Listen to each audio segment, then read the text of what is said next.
Shalom adik-adik, selamat pagi, selamat beribadah. Pagi hari ini Kak Penny akan membagikan kisah tentang bagaimana Raja Daud memiliki kerendahan hati, yaitu bagaimana dia tetap mengampuni meskipun dia dikutuki. Nah, terambil dalam 2 Samuel 16 ayat 5 sampai 14. Judulnya Simei mengutuki Daud, ya. Nah, adik-adik, siapa itu Simei? Nah, Simei adalah keturunan daripada Raja Saul. Siapa Raja Saul? Yo, siapa? Raja Saul adalah Raja Israel pertama. Siapa yang mengurapi? Nabi Samuel. Nah, lalu Raja Daud adalah Raja Israel yang kedua. Diurapi juga oleh Nabi Samuel. Nah, adik-adik, kenapa kok rajanya ganti? Nah, kalau kalian nggak bisa jawab pertanyaan ini, waduh, kemana aja nih waktu sekolah minggu. Nah, jadi Raja Daud waktu itu sedang berkabung, tahu adik-adik, berkabung, bersedih. Dia hatinya lagi sedih banget. Kenapa? Karena dia punya anak namanya Absalom. Absalom itu adalah anak lelaki Daud yang ketiga. Dia itu selain gagah, dia juga ganteng ya, adik-adik ya, tampan ya, perawakannya bagus, dan Absalom ini adalah salah satu juga anak kesayangannya daripada Raja Daud. Nah, Raja Daud ini kan kita tahu dia adalah seorang raja yang luar biasa. Dia seorang pahlawan yang gagah berani ya, dari sejak muda dia sudah menjadi seorang petarung ya, baik dia mengalahkan singa maupun terlebih dia juga pernah mengalahkan raksasa. Nah, jadi Raja Daud ini begitu seorang raja yang begitu sangat luar biasa ya adik-adik ya. Tetapi dia diperhadapkan dengan satu masalah dalam keluarganya, yaitu anaknya sendiri, yaitu siapa tadi? Absalom ya. Dia memberontak terhadap ayahnya.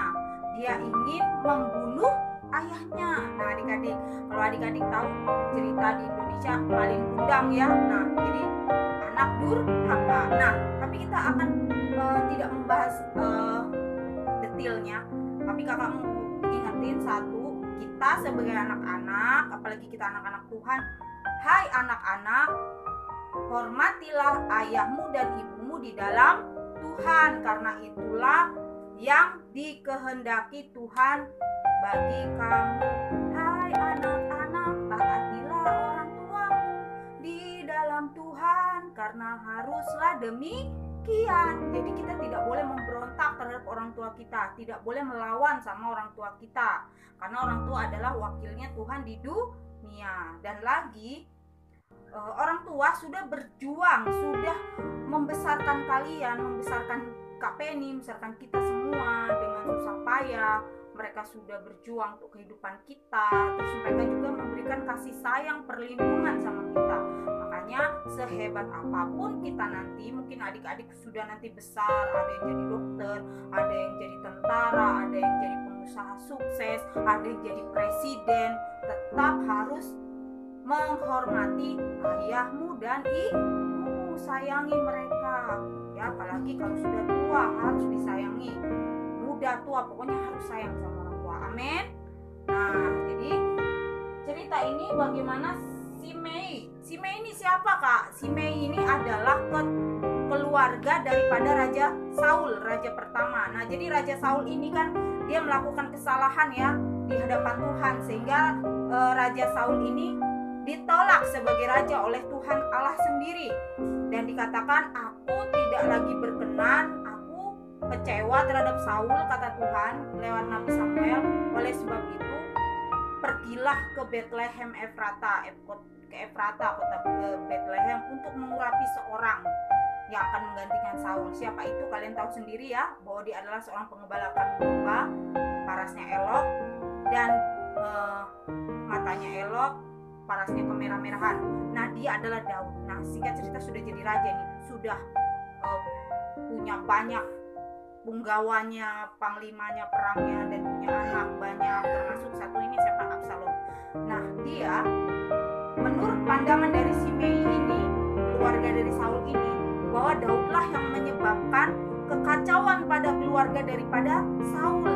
Oleh sebab itu dia mengutuki Raja Daud. Coba kita baca ya di ayat yang kelima. Simei mengutuki Daud. Ketika Raja Daud telah sampai ke Bahurim, keluarlah dari sana seorang dari kaum keluarga Saul. Ia bernama Simei bin Gera. Sambil mendekati raja, ia terus-menerus mengutuk, ya, dikutukin. Daud dan semua pegawai Raja Daud dilemparinya dengan batu, walaupun segenap tentara dan semua pahlawan berjalan di kiri kanannya. Beginilah perkataan Simei pada waktu ia mengutuk, enyahlah, engkau penumpah darah orang Dursila. Tuhan telah membalas kepadamu segala darah keluarga Saul yang engkau gantikan menjadi raja. Tuhan telah menyerahkan kedudukan raja kepada anakmu Absalom. Sesungguhnya engkau sekarang dirundung malang karena engkau seorang penumpah darah. Lalu berkatalah Abisai anak Zerunya kepada raja, mengapa anjing mati itu mengutuki tuanku raja? Izinkanlah aku menyeberang dan memenggal kepalanya.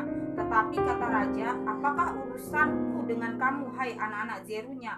Biarlah ia mengutuk, sebab apabila Tuhan berfirman kepadanya, kutukilah Daud, siapakah yang akan bertanya, mengapa engkau berbuat demikian? Pula kata Daud kepada Abisai dan kepada semua pegawainya, sedangkan anak kandungku ingin mencabut nyawaku, terlebih lagi sekarang orang Benyamin ini, biarlah dia dan biarlah ia mengutuk, sebab Tuhan telah berfirman kepadanya demikian. Mungkin Tuhan akan memperhatikan sengsaraku ini, dan Tuhan membalas yang baik kepadaku sebagai ganti kutuk orang itu pada hari ini. Demikianlah Daud melanjutkan perjalanannya dengan orang-orangnya, sedang Simei berjalan terus di lereng gunung bertentangan dengan dia, dan sambil berjalan ia mengutuk, melemparinya dengan batu dan menimbulkan debu. Dengan lelah sampailah raja dan seluruh rakyat yang ada bersama-sama dengan dia ke Yordan, lalu mereka beristirahat di sana. Nah, jadi Raja Daud itu berjalan ke arah sedang berjalan mendaki satu bukit, ya, dikatakan di literasi itu Bukit Zaitun. Jadi kakak baca juga literasinya bahwa Bukit Zaitun itu adalah pekuburan dari 3000 tahun yang lalu, ya.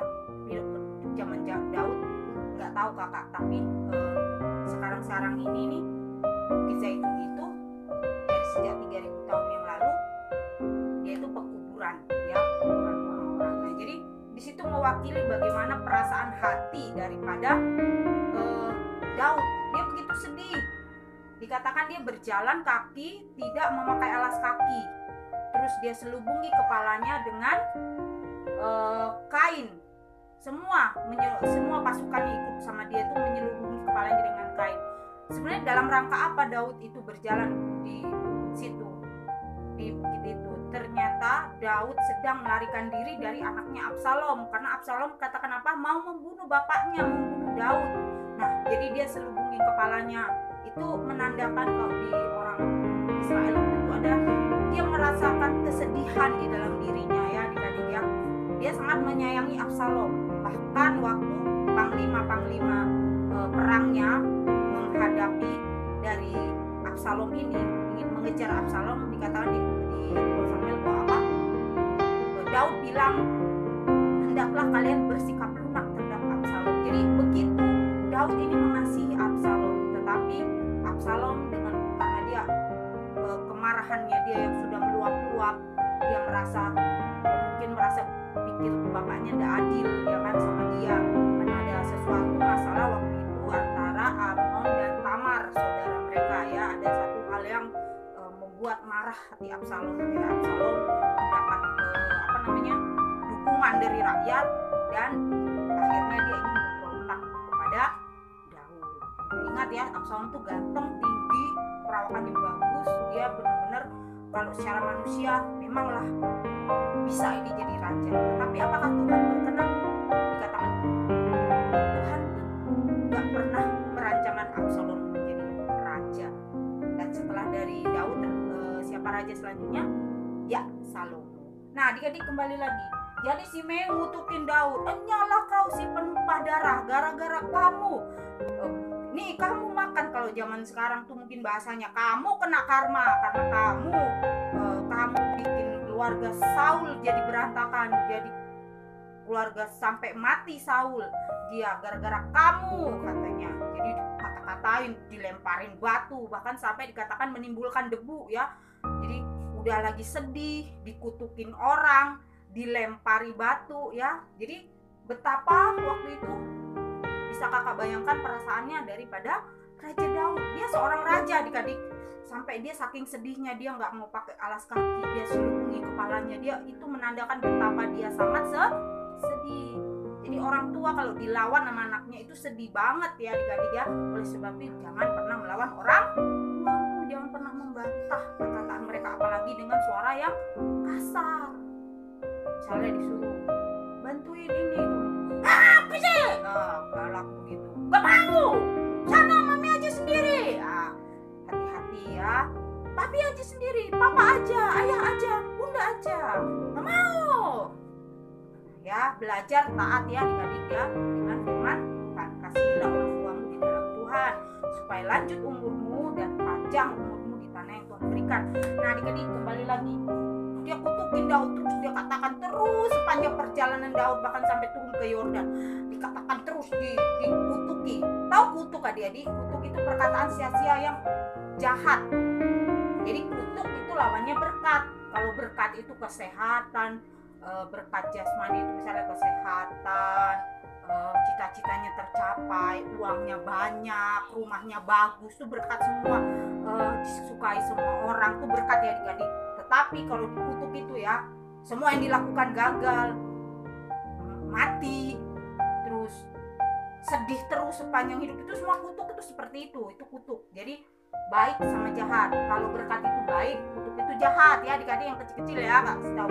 Nah jadi Raja Daud seorang raja yang selalu menang kalau berperang, yang kemuliaannya luar biasa. Dikatakan yang sampai Saul kesel sama Daud kan apa? Saul mengalahkan beribu-ribu, Daud berlaksa-laksa. Jadi tak terhitung musuh yang bisa dikalahkan Daud. Jadi Daud seorang diurapi luar biasa. Tapi dia punya hati. Dia dikutuki sedemikian rupa, dilempari batu. Coba kalau sekarang ada raja lewat kita lemparin batu.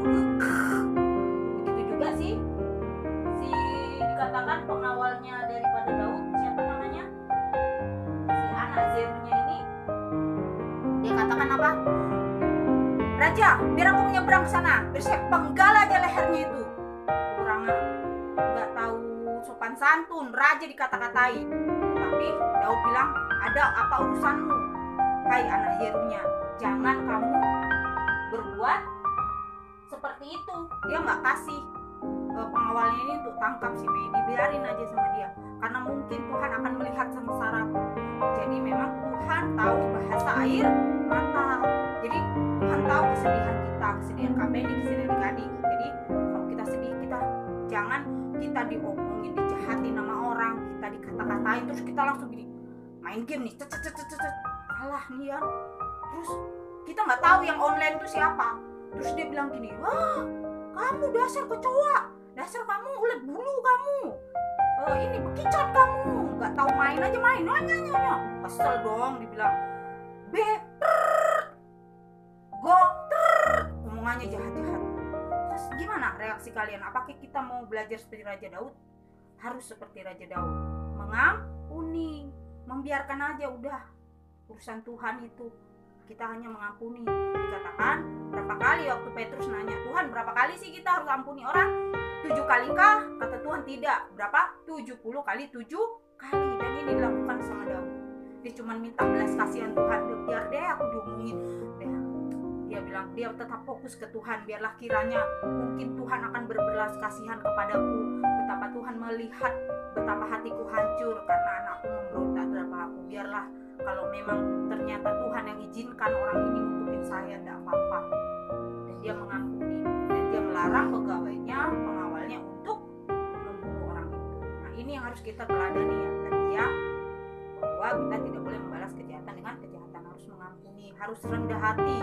Daud meskipun dia raja, kemuliaannya luar biasa, tetapi walaupun dihadapkan hal seperti itu dia tetap rendah hati mengampuni. Untuk mengampuni kita butuh namanya rendah hati. Kalau orang sombong nggak bisa ngampuni. Makanya periksa hatimu, periksa hati Kak Penny. Sekarang kita, kalau kita sombong, kita minta ampun sama Tuhan. Katakan sama Tuhan, Tuhan aku ingin memiliki hati yang suka mengampuni. Tuhan terima kasih bahwa kami sudah mendengar firman Tuhan tentang Daud yang selalu mengutamakan apa yang Tuhan mau dalam hidupnya, selalu ingin mendengarkan suara Tuhan dalam hidupnya. Apakah dia harus mengambil tindakan apa sampai dia tetap mengampuni meskipun dia dengan seorang raja dengan segala kemuliaan. Tuhan, biarlah Engkau juga berikan hati yang rendah hati, yang suka mengampuni kepada kami, kepada Kak Penny, kepada kakak-kakak sekolah minggu, kepada semua anak-anak